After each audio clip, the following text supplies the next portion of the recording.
गच्छध्वं संवदध्वं सङ्गच्छध्वं संवदध्वं संवो मनांसि जानता संवो मनांसि जानता देवाभागं यथा पूर्वे देवाभागं यथा पूर्वे संज्ञानाना उपासते संज्ञानाना उपासते संज्ञानाना उपासते संज्ञानाना उपासते संज्ञानाना उपासते संज्ञानाना उपासते যুগৰ পৃথিৱীলৈ সকলোলৈকে স্বাগতম জনাইছোঁ। প্ৰথমে আমি কৰিবলৈ আগবাঢ়িছোঁ গ্ৰীবা মুদ্ৰা। গ্ৰীবা মুদ্ৰা কৰিবৰ বাবে দুয়োখন ভৰিৰ মাজত 2 ইঞ্চ ব্যৱধান ৰাখি লওক। এতিয়া দুয়োখন হাতেৰে কঁকালত ধৰি লওক। উশাহ লৈ আমি থুতৰিৰ অংশ পিছফাললৈ লৈ যাম।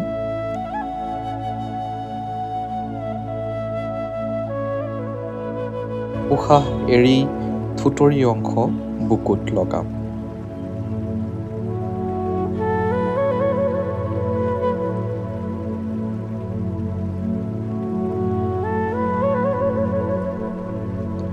এতিয়া আমি কৰিম দ্বিতীয় চৰণ।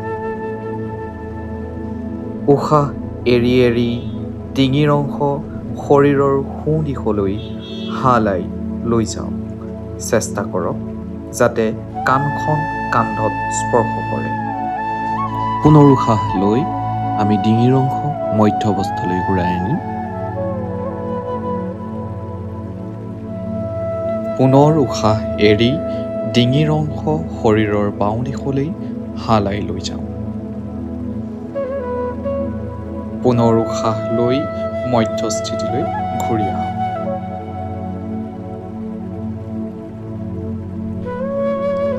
এতিয়া আমি কৰিম তৃতীয় চৰণ। উশাহ এৰি এৰি ডিঙি শৰীৰৰ সোঁ দিশে ঘূৰাম। লক্ষ্য কৰিব যাতে থুতৰি কান্ধৰ সমান্তৰালকৈ থাকে। উশাহ লৈ পুনৰ মধ্যস্থিতিলৈ ঘূৰি আহিম। পুনৰবাৰ উশাহ এৰি এই প্ৰক্ৰিয়া আমি বাওঁ দিশে কৰিম।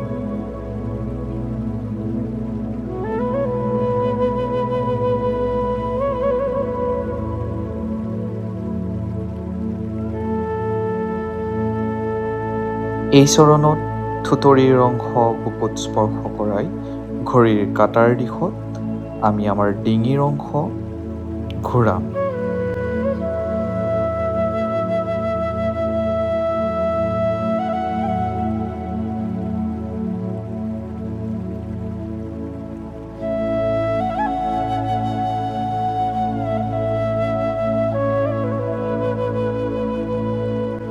পুনৰবাৰ আমি ডিঙিৰ অংশ ঘড়ীৰ কাটাৰ বিপৰীত দিশে ঘূৰাম।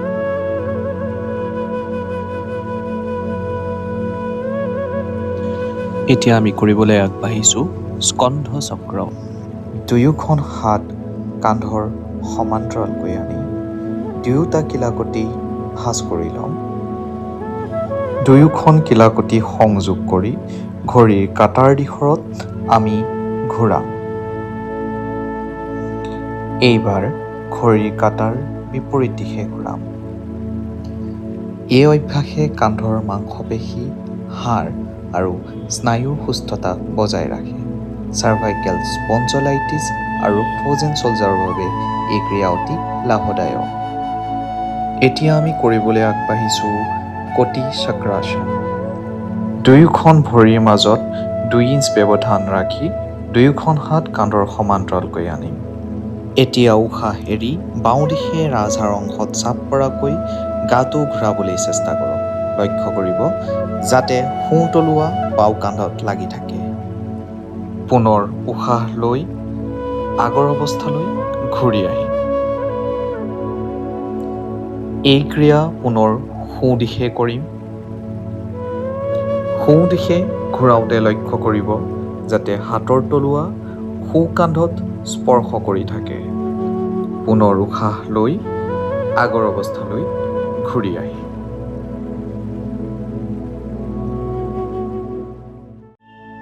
এতিয়া আমি আগবাঢ়িছোঁ আসনৰ দিশে। আমি কৰিম প্ৰথমে উৎকটাসন। উৎকটাসনৰ বাবে আমি দুয়োখন ভৰিৰ মাজত 1 বা 1.5 ফিট ব্যৱধান ৰাখি লওঁ। দুয়োখন হাত কান্ধৰ সমান্তৰালকৈ আনি আমি চকীত বহাৰ দৰে বহি লওঁ। লক্ষ্য কৰিব যাতে মেৰুদণ্ড চিধা হৈ থাকে। কেইছেকেণ্ডমান এই অৱস্থাত অপেক্ষা কৰি পুনৰ আগৰ অৱস্থালৈ ঘূৰি আহিম। ইয়াৰ পিছতেই আমি কৰিবলৈ আগবাঢ়িছোঁ তাড়াসন। এই আসনে মনৰ স্থিৰতা আনে আৰু মনৰ একাগ্ৰতা বৃদ্ধি পোৱাত সহায় কৰে।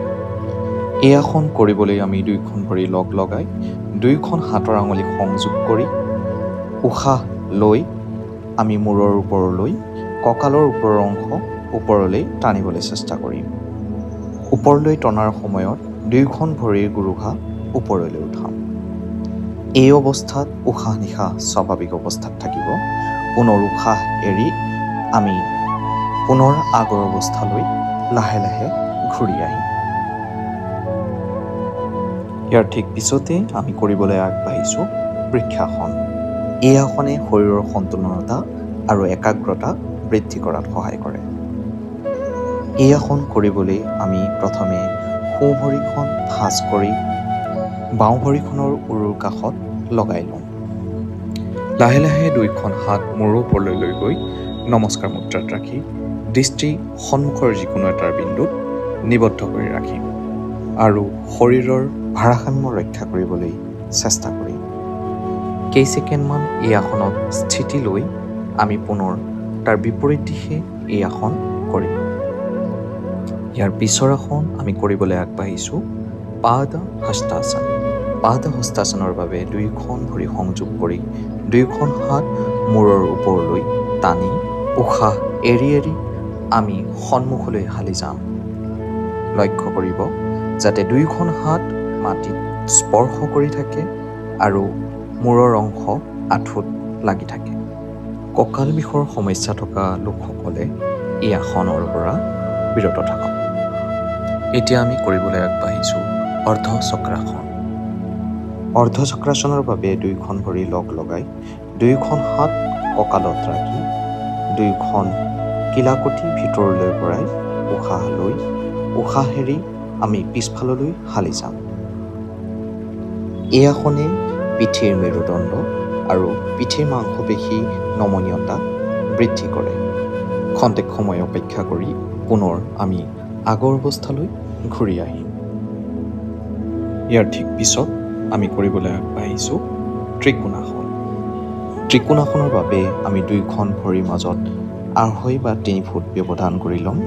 দুয়োখন হাত কান্ধৰ সমান্তৰালকৈ আনি উশাহ এৰি আমি সোঁ হাতখন সোঁ গুৰুহাৰ কাষত লগাই বাওঁ হাতখন ওপৰলৈ ৰাখি বাওঁ হাতৰ তলুৱাত দৃষ্টি নিবদ্ধ কৰি ৰাখিম। এই আসনে মেৰুদণ্ডৰ নমনীয়তা বৃদ্ধি কৰে, লগতে হাওঁফাওঁৰ কাৰ্যক্ষমতা বৃদ্ধি কৰাত যথেষ্ট সহায় কৰে। কেইছেকেণ্ডমান সময় এই আসনত অপেক্ষা কৰি আমি বিপৰীত দিশে এই আসন কৰিম।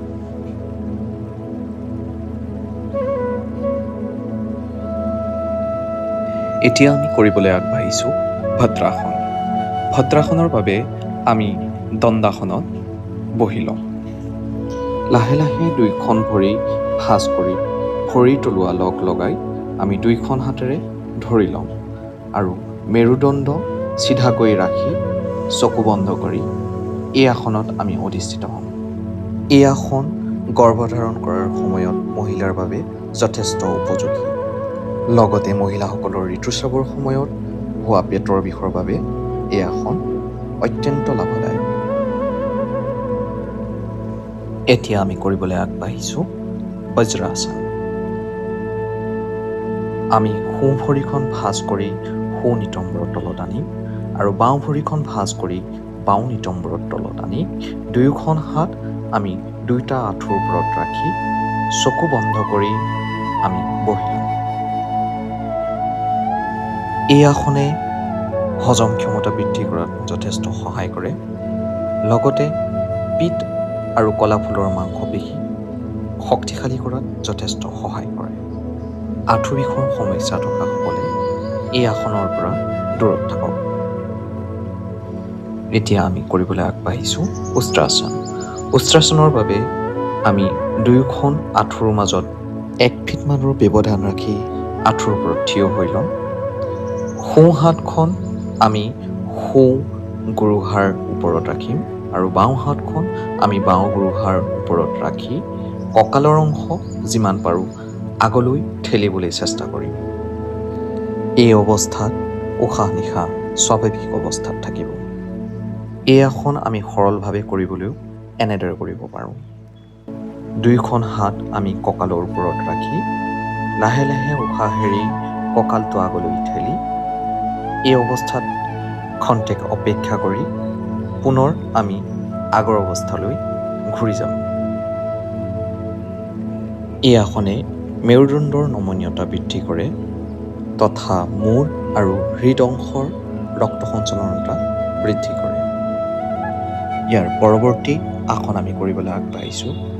আমি আসন কৰিম শশাংকাসন, যাৰ বাবে দুয়োখন আঁঠুৰ মাজত ব্যৱধান ৰাখি দুয়োখন হাত লাহে লাহে আমি সন্মুখলৈ লৈ যাম আৰু কপালৰ অংশ মাটিত লগাম। লক্ষ্য কৰিব যাতে নিতম্বৰ গুৰুহাত লাগি থাকে। ক্ষন্তেক সময় এই স্থিতিত অপেক্ষা কৰি পুনৰ আমি আগৰ অৱস্থালৈ ঘূৰি আহিম।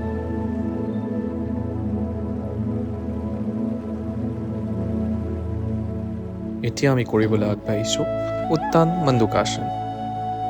উত্তান মণ্ডুকাসনৰ বাবে বজ্ৰাসনত বহি দুয়োখন ভৰিৰ মাজত ব্যৱধান ৰাখি লওঁ।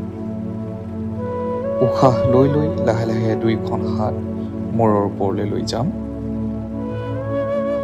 উশাহ এৰি সোঁ হাতৰ অংশ বাওঁ কান্ধৰ পিছফাললৈ ৰাখিম আৰু বাওঁ হাতৰ অংশ সোঁ কান্ধৰ পিছফাললৈ ৰাখিম।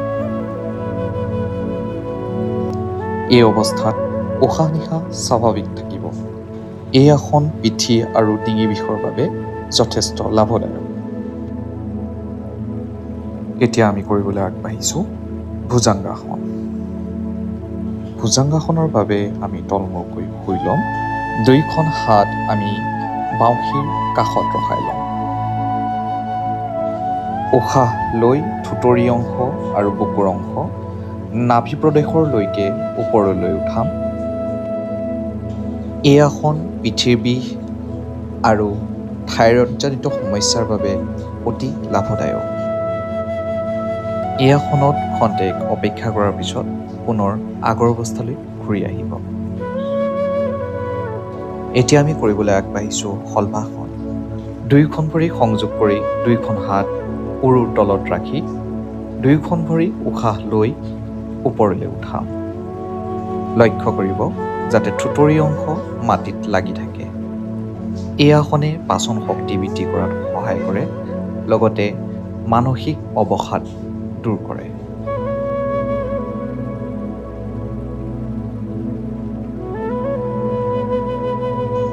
ইয়াৰ পিছৰ আসনটি হৈছে সেতুবন্ধাসন। এই আসনৰ বাবে আমি মেৰুদণ্ডৰ তললৈ গৈ শুই লওঁ। দুয়োখন ভৰি ভাঁজ কৰি লওঁ। দুয়োখন ভৰিৰ মাজত 1 বা 1.5 ফিট ব্যৱধান কৰি ল'ম। দুয়োখন হাতেৰে দুয়োখন গুৰুহাত ধৰি উশাহ লৈ আমি কঁকালৰ অংশ ওপৰলৈ উঠাম। এই আসনে নাভি কেন্দ্ৰৰ সন্তুলনতা বজাই ৰখাত সহায় কৰে। বিভিন্ন ধৰণৰ মানসিক অৱসাদ দূৰ কৰাত সহায় কৰে। পিঠিৰ বিষ লগতে পিঠিৰ মাংসপেশী শিথিল কৰাত সহায় কৰে। পৰৱৰ্তী আসন হৈছে অৰ্ধ হলাসন। অৰ্ধ হলাসনৰ বাবে দুয়োখন ভৰি সংযোগ কৰি আমি লাহে লাহে উশাহ লৈ দুয়োখন ভৰি 90 ডিগ্ৰী কোণলৈ উঠাই লৈ যাম। এই অৱস্থাত উশাহ নিশাহ স্বাভাৱিক থাকিব। উচ্চ ৰক্তচাপ ৰোগীৰ বাবে এই আসন অতি লাভদায়ক। হাৰ্নিয়া ৰোগীয়ে এই আসনৰ পৰা বিৰত থাকিব। এতিয়া আমি কৰিবলৈ আগবাঢ়িছোঁ পৱন মুক্তাসন। পৱন মুক্তাসনৰ বাবে দুয়োখন ভৰি সংযোগ কৰি দুয়োখন ভৰি 90 ডিগ্ৰী কোণলৈ ওপৰলৈ উঠাই দুয়োখন আঁঠু ভাঁজ কৰি লৈ দুয়োখন হাতেৰে আমি দুয়োটা আঁঠু সংযোগ কৰি লওঁ। দীঘলকৈ এটা উশাহ লৈ উশাহ এৰি থুতৰি অংশ দুয়োটা আঁঠুৰ মাজত স্পৰ্শ কৰে। এই আসনে গেছৰ সমস্যা দূৰ কৰাত যথেষ্ট সহায় কৰে। বদহজম কোষ্ঠকাঠিন্য ৰোগীৰ বাবে এই আসন অতি লাভদায়ক। খন্তেক সময় থাকি পুনৰ লাহে লাহে আগৰ অৱস্থালৈ ঘূৰি আহিম। এতিয়া আমি কৰিবলৈ আগবাঢ়িছোঁ প্ৰাণায়াম। প্ৰথমে আমি কৰিম নাড়ী শুদ্ধি প্ৰাণায়াম। এই প্ৰাণায়ামৰ বাবে আমি এখন হাত জ্ঞান মুদ্ৰাত ৰাখি আনখন হাতেৰে নাচিকা মুদ্ৰা লগাই নাচিকা মুদ্ৰাৰ বাবে সোঁ হাতৰ তৰ্জনী আঙুলি আৰু মধ্যমা আঙুলি ভাঁজ কৰি অনামিকা আৰু কনিষ্ঠ আঙুলি আমি বাওঁ নাকত সংস্থাপিত কৰিম। এতিয়া সোঁ নাকেৰে উশাহ লৈ দুয়োটা নাক বন্ধ কৰি আমি উশাহ ধৰি ৰাখিম খন্তেক সময়ৰ কাৰণে। পুনৰ উশাহ আমি বাওঁ নাকেৰে এৰি দিম। পুনৰ বাওঁ নাকেৰে উশাহ লৈ দুয়োখন নাক বন্ধ কৰি খন্তেক সময় অপেক্ষা কৰি সোঁ নাকেৰে উশাহ এৰি দিম। এই প্ৰাণায়ামে মানসিক ভাৰসাম্যতা ৰক্ষা কৰে। হৃদৰোগীসকলৰ বাবে এই প্ৰাণায়াম অতি লাভদায়ক।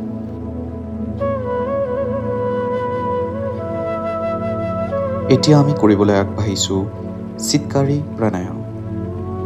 দুয়োপাৰি দাঁত লগ লগাই লৈ দাঁতৰ মাজেৰে উশাহ দীঘলকৈ টানি খন্তেক সময় এই উশাহ আমি ধৰি ৰাখিম। কেইছেকেণ্ডমান উশাহ ধৰি ৰখাৰ পিছত এই উশাহ আমি দুয়ো নাকেৰে উলিয়াই দিম।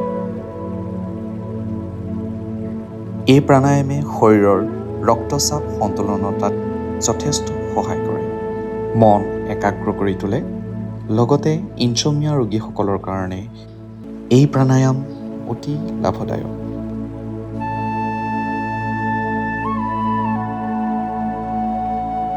ইয়াৰ পিছৰ প্ৰাণায়াম হৈছে ভ্ৰামৰী প্ৰাণায়াম। ভ্ৰামৰী প্ৰাণায়ামৰ বাবে আমি দুয়োখন হাতৰ তৰ্জনী আঙুলিয়ে আমি দুয়োখন কাণৰ ফুটা বন্ধ কৰি ল'ম। দীঘলকৈ এটা উশাহ লৈ উশাহ এৰি আমি ভুমুৰাই গুঞ্জন কৰাৰ দৰে শব্দ কৰিম।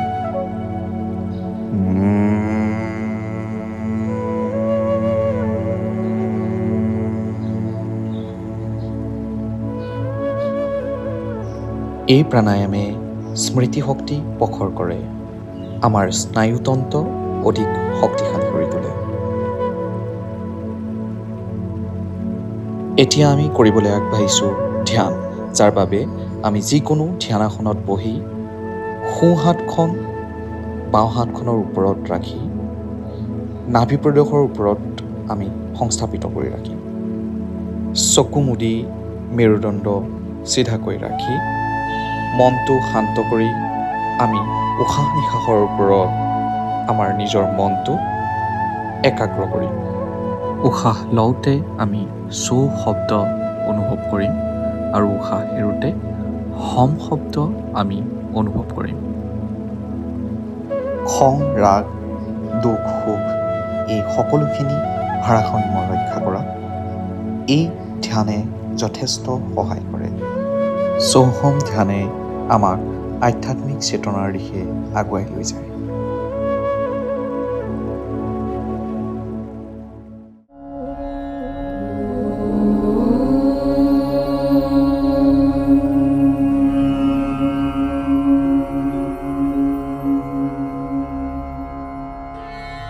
सर्वे भवन्तु सुखिनः सर्वे सन्तु निरामयाः।